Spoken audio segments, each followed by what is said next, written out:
you're probably saying this prayer wrong.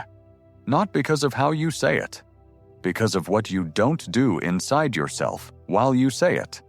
And the person who named that problem is the same person who gave you the prayer. Matthew chapter 6. Jesus is mid-sermon on a hillside. He warns against a specific type of prayer. Then, in the very next sentence, he gives them a prayer. That is the contradiction sitting in the middle of Christianity's most practiced ritual. And if you have said those words your entire life without noticing it, you are not alone. So let's look at what he actually said. Matthew 6:7. In the original Greek, the word translated as vain repetitions is Battalogein. Scholars describe it as a hapax legomenon, a word that appears nowhere else in the entire Greek literary record contemporary with the New Testament. Biblical scholars believe the word is onomatopoeic. It sounds like what it means. Babbling, the noise of words produced without a person present behind them. Jesus is not condemning repetition itself. He is naming a specific interior condition, the state of speaking without being present to what you're speaking. The proof is in Matthew 26:44. In Gethsemane, Jesus himself prayed 3 times using the exact same words. That single verse dismantles every reading that makes repetition the problem. Something else entirely was being named. The world Jesus was standing in. To understand that something, you have to understand the world he was speaking into. Prayer across virtually every ancient tradition operated as a technology, not a relationship, a mechanism. In Egypt, prayer formulas were passed through priestly lineages with rigid precision. Mispronounce a syllable, and the ritual was void. In the Greco-Roman world, prayers were recited at specific altars on specific days facing specific directions. The effectiveness of the prayer depended on the accuracy and persistence of the formula. In 1 Kings 18, the priests of Baal chanted from morning until noon. Hours of the same cry, "O Baal, hear us," while nothing responded. That account is in the same scriptures Jesus was reading. That was his reference point.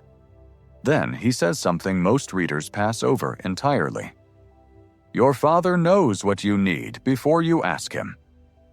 Matthew 6:8. That sentence is not a reassurance. It is a demolition. If the Father already knows before you speak, prayer is not information transfer. You are not transmitting data to a God who would otherwise be uninformed. You're not wearing down a reluctant deity with enough repetitions until he concedes. The entire mechanism model collapses in one sentence. The 2 words nobody notices. So what is prayer then?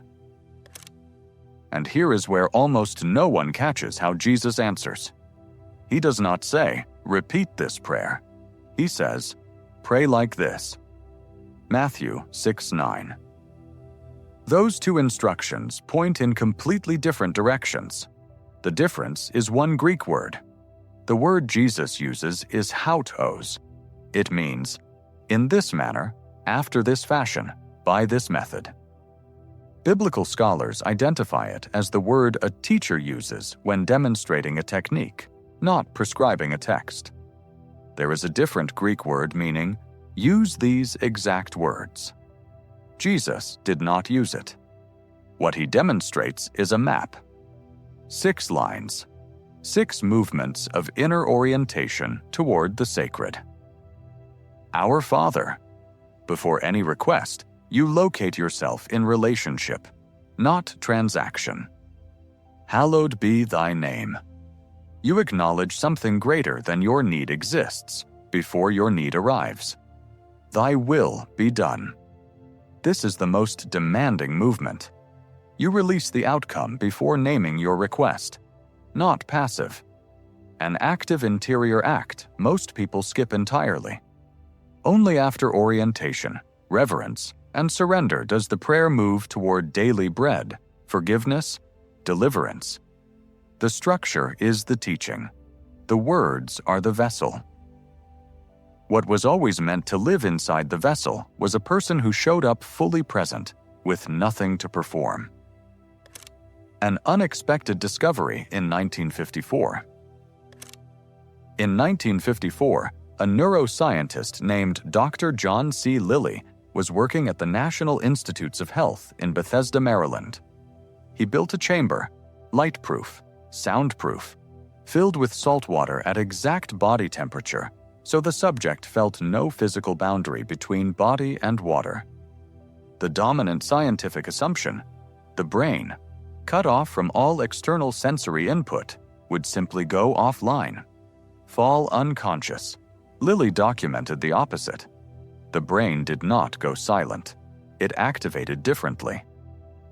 With external noise removed, brain regions that had remained dormant under constant stimulation became active. In his 1972 book, The Center of the Cyclone, Lilly described it as the brain accessing a mode not available under ordinary stimulation. Government-funded research. National Institutes of Health. 1954. Now read Matthew 6:6. When you pray, go into your room, close the door, and pray to your Father who is unseen. The Greek word for room is tamaion, an inner chamber, a sealed private space cut off from outside access. In classical Greek, it described a storeroom where things of value were kept. Jesus is not describing a building. He is describing an interior condition. Close out the external, remove the noise, enter the sealed inner space. Lilly's tank and Jesus's tamion are not the same thing, but they are reaching toward the same neurological territory from different directions and different centuries. That convergence demands attention. What the brain scans showed. In 2001, Dr. Andrew Newberg at the University of Pennsylvania published the first peer-reviewed SPECT neuroimaging study of meditating brains in psychiatry research, neuroimaging. SPECT measures blood flow in the brain in real time. His 2001 subjects, 8 experienced Tibetan Buddhist meditators. The scans showed a specific, reproducible pattern. During deep-focused meditation, the orientation area of the parietal lobe, the brain region that constructs the sense of a bounded, separate self, showed significantly decreased activity. The frontal lobes, associated with focused attention, activated strongly. In a 2003 follow-up in perceptual and motor skills, Newberg scanned Franciscan nuns during centering prayer. Same pattern. Orientation area quieted. Focused attention increased. 2 completely different religious traditions. Same brain state. Then in 2006, published again in Psychiatry Research, Neuroimaging, Newberg scanned Pentecostal Christians speaking in tongues, verbal, externally performed, high-volume religious expression. The pattern reversed completely. Frontal lobe activity dropped. Orientation area increased. Interior focused prayer and external performative prayer do not produce the same brain state. They produce opposite brain states. Jesus was distinguishing between exactly these 2 states in Matthew 6:5 through 8. He named the external performative state Battalogein. He pointed toward the interior focused state with one instruction: close the door. Andrew Newberg has the scans. They confirm a distinction Jesus made 2,000 years ago. The ancient room. The Corpus Hermeticum is a collection of philosophical texts composed in Greek during the 2nd and 3rd centuries CE. Lost to the Western world for over 1,000 years. Translated in 1463 by the Florentine scholar Marsilio Ficino, commissioned by Cosimo de' Medici. It shaped Renaissance philosophy and the Western esoteric tradition. In Tractate 1, known as Poimandres, the oldest text in the collection, the account opens with Hermes quieting his external senses. He withdraws from external perception entirely. Only after that withdrawal does the divine intellect, called the nous, appear and speak. Structurally identical to Matthew 6:6. Withdraw from external input. Enter interior silence. The encounter becomes possible in that state, and not before. These authors did not know Matthew's gospel. Different languages, different philosophical traditions, different centuries. Lilly did not read them. Newberg did not cite them. 3 independent sources pointing at the same interior territory. What was replaced, and when? The Didache is the earliest known Christian manual outside the New Testament, dated to approximately 70 to 90 CE. Didache chapter 8, verses 2 and 3 instruct new believers to pray the Lord's Prayer 3 times daily. A rhythm of practice, a daily return to the interior orientation Jesus demonstrated. Within a few generations, that understanding compressed. By the 4th century, the Lord's Prayer had been fully liturgized, recited in unison at prescribed services. The form was preserved. The interior instruction that was meant to animate the form quietly dropped away. Martin Luther in 1517 cited Matthew 6:7 directly in his attack on Catholic rosary practice. His historical critique was accurate, but the Protestant traditions that eliminated verbal repetition did not restore the interior state. They replaced one external form with another. Both sides have been debating the container for 500 years. Neither returned to what was meant to be inside it. Where the evidence lands.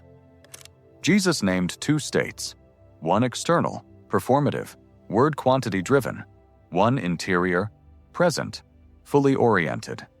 He demonstrated the second in 6 movements and called the method houtOs. This is how. Dr. John C. Lilly at the NIH in 1954 found that removing external sensory noise unlocks a brain mode not available under ordinary stimulation. Dr. Andrew Newberg's SPECT studies from 2001 to 2006 confirmed that interior and performative prayer produce opposite neurological events.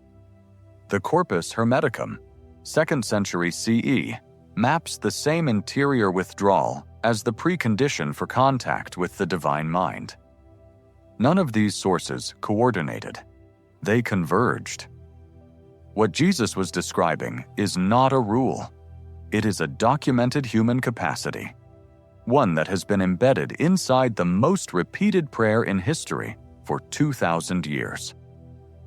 The evidence leaves one question. How many times have you said those words while the door was still wide open?